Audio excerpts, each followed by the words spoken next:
வணக்கம் சொந்தங்களே, தினம் ஒரு தகவலில் உங்களை சந்திக்கிறதுல ரொம்ப மகிழ்ச்சி அடைகிறேன். தினம் ஒரு தகவல் கூட நல்ல ஓரளவுக்கு ஆதரவு கொடுக்குறீங்க.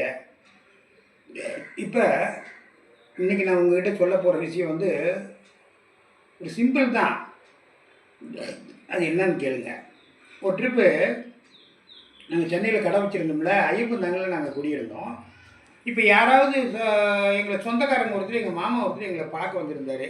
வந்து ஒரு நாள் தங்கிட்டு அடுத்த நாள் கொண்டு போய் அவரை பஸ் ஏற்றி விட்றேன். எப்போ ஏற்றி விட்றேன்? காலையில் ஒரு 10 மணி இருக்குங்க. டோல்கேட்டுக்கு தான் போகணும். அங்கே போயிட்டோம்னா டைரெக்டாக அந்த சேலத்துலேருந்து கோயம்புத்தூர்லேருந்து வர்ற எல்லா பஸ்ஸும் அந்த டோல்கேட் வழியாக வந்து தான் இங்கே கோயம்புத்தூர் பஸ் ஸ்டாண்டுக்கு வரும். அதனால் அங்கே போய் நின்றுட்டோம்னா எல்லாம் வரும். திண்டிவனத்தில் விழுப்புரத்துலேருந்து ஒரு பஸ் வருது.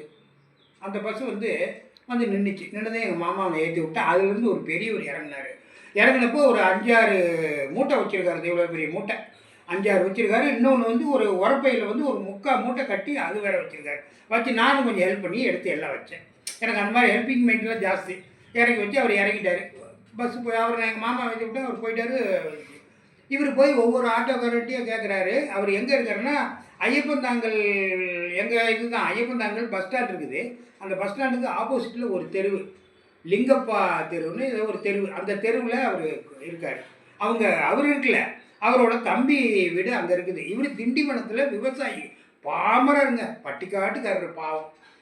அப்புறம் எல்லாம் நான் மொத்தத்தில் ஒரு 5 மூட்டை எல்லாம் வச்சுட்டு ஆட்டோக்காரன் கேட்குறாரு, 300 ரூபா கொடுங்க, 300 ரூபா கொடுங்கன்னு எல்லோரும் கேட்குறானுங்க.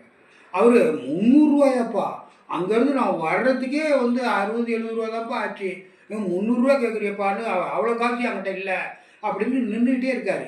நான் யோசனை பண்ணேன், இவருக்கு ஒரு ஹெல்ப் தான் பண்ணலாமா அப்படின்ட்டு. ஏங்க நீங்கள் எங்கே போகணுன்னு இந்த மாதிரின்னு சொன்னார். அங்கே தான் நானும் அந்த வழியாக தான் போகிறேன், உட்காருங்க அப்படின்னா. ஐயோ உங்களுக்கு எதுங்க சிரமம், வாங்க நீங்கள் அப்படின்னு அப்பாவித்தனமாக பேசுகிறாரு. பேச்சே ஒரு இதாக தான் இருக்குது. அந்த மூட்டை எல்லாம் எடுத்து வண்டியில் ஏற்றிக்கிட்டேன். உட்காந்து ஓட்டவே இல்லை. இவரையும் உட்கார வச்சுட்டு இவர் மடியில் ஒரு மூட்டை, அங்கே ஒரு பையன் நின்று இருந்தான். அவனை தம்பி கொஞ்சம் தூக்கி கொடுன்னு அவன் எல்லாம் ஹெல்ப் பண்ணான். அவன் எடுத்து மடியில் வச்சுட்டு ஓட்டுறதுக்கு மட்டும் கரெக்டாக இருக்கும். கஷ்டப்பட்டு ஓட்டினேன். ஓட்டி கொண்டாந்து அந்த சந்தில் வந்து வீடை காட்டினார். அந்த வீட்டில் உடந்து வாசலில் நிறுத்தினதுமே ஒவ்வொன்றா அந்த வீட்டிலேருந்து ஒடியாந்து வந்து இறக்குனாங்க. வாங்கன்னு அவரை வரதாங்க. நான் வந்து நின்னா இவர்லேருந்து இவர் யாருன்னே தெரியலிங்க. ஆனால் அங்கேருந்து வந்து எனக்கு இவர் தான் ஹெல்ப் பண்ணார், இந்த மாதிரி கொண்டாந்து விட்டாருன்னா. உள்ளார வாங்கன்னு அப்படி. நீங்கள் நான் சேலம் இதில் வந்து தட்டுவடை ஸ்டால்னு வச்சுருக்கிறேங்க என்ன. அப்புறம் உள்ளார போய் உட்காந்து இவ்வளோ கடலக்காங்க, ஒரு இதில் கடலக்கானா 3 கொட்டை காய் போட்டு கட்டி கொடுத்தாங்க. அதை வாங்கிட்டு வீட்டுக்கு வந்தேன்.